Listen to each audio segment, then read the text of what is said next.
अस्सलाम वालेकुम। आज मैं आप लोगों को बताऊंगी कि थर्ड ईयर का जो हमारे पास तीसरा सब्जेक्ट है वो है फोरेंसिक मेडिसिन।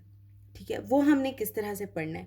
फोरेंसिक मेडिसिन के बारे में मैं आप लोगों को बताती हूँ कि फोरेंसिक मेडिसिन की के लिए बुक्स कौन कौन सी है। पहले ये पार्क है, ठीक है, उसके बाद शहबाज है और नसीबा रवान है। ठीक है, ये तीन बुक्स है।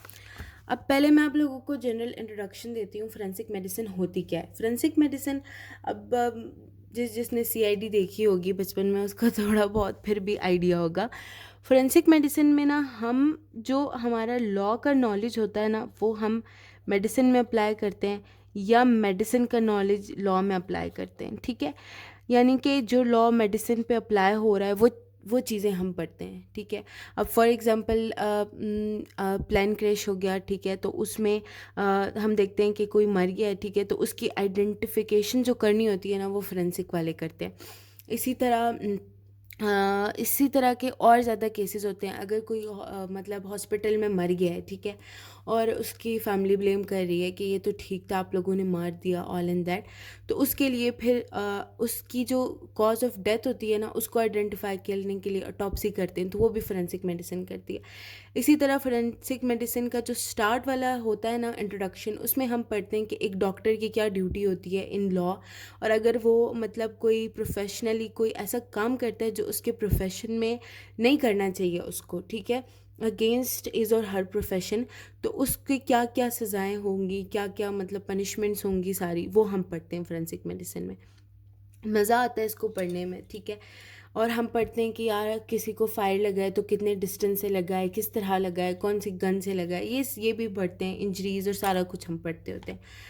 ठीक है, तो फोरेंसिक का जनरल इंट्रोडक्शन यही होता है कि लॉ मेडिसिन में किस तरह से हो रहा है या मेडिसिन लॉ में किस तरह से हो रहा है। अच्छा, अब इसके लिए जो सबसे अच्छी बुक है वो पारिक है। ठीक है, अब पारिक क्यों अच्छी है, क्योंकि ये टीचर्स इसी को ही फॉलो करते हैं, बड़ी पसंद करते हैं टीचर्स। उसके बाद शहबाज, ये मुझे पर्सनली बहुत पसंद थी, बहुत, क्योंकि इसमें इतने अच्छे इन्होंने बनाए हुए हेडिंग्स, बहुत अच्छा लिखा हुआ है इसमें।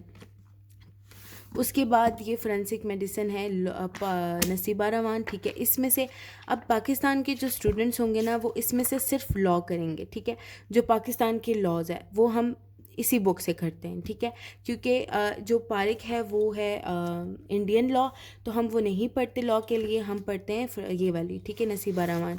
उसके बाद नसीबा रवान से हम ये पढ़ते होते हैं लॉ का टॉपिक। जो उसके बाद जो इंजरीज़ है, ठीक है, इंजरीज़ का जो बहुत ज़्यादा टॉपिक, इंजरीज़ का जो है वो हम पढ़ते हैं इस वाली किताब से, पारिक से। और टॉक्सिकोलॉजी के लिए जो बहुत अच्छी बुक है, ये वाली बुक भी बहुत अच्छी है और ये भी बुक भी बहुत अच्छी है, तो इसे भी कर सकते हैं, इससे भी कर सकते हैं, हम किसी किसी से भी कर सकते हैं टॉक्सिकोलॉजी, जिसको भी ईजी लग रही है। हाँ, और पर्सनल आइडेंटिफिकेशन वाला टॉपिक वो भी इधर से करते हैं। अच्छा, अब मैं आप लोगों को बताती हूँ कि फोरेंसिक की स्टडी किस तरह से करनी है। अब फोरेंसिक की जो है पहले समझ ही नहीं आ रही थी कि बुक कौन सी करने है, सारा कुछ।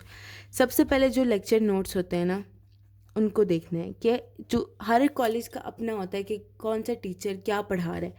सबसे पहले तो वो नोट करना है। जब वो नोट कर लिया उसके बाद बुक पे वो चीज़ देखनी है, फिर जो टीचर बोलेगा ना उस किताब से पढ़ना है, और जिस किताब से इजी लग रहा हो।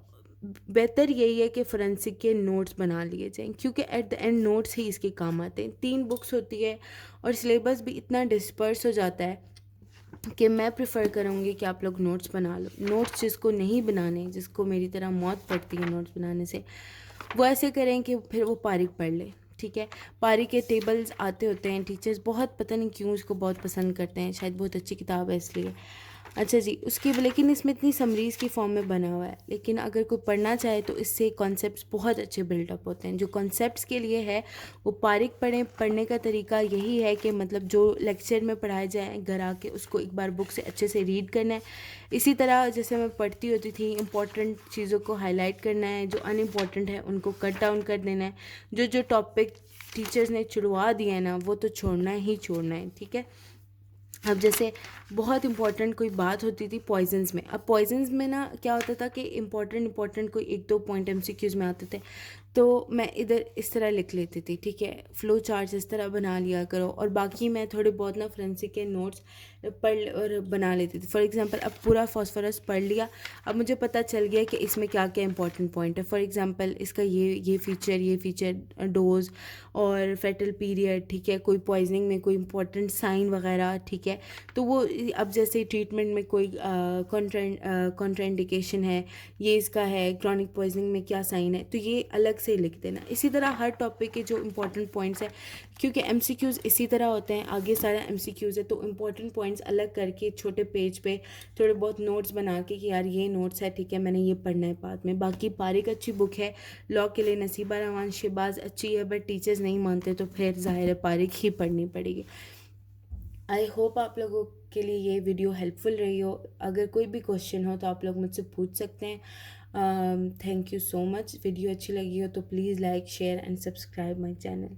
Thank you.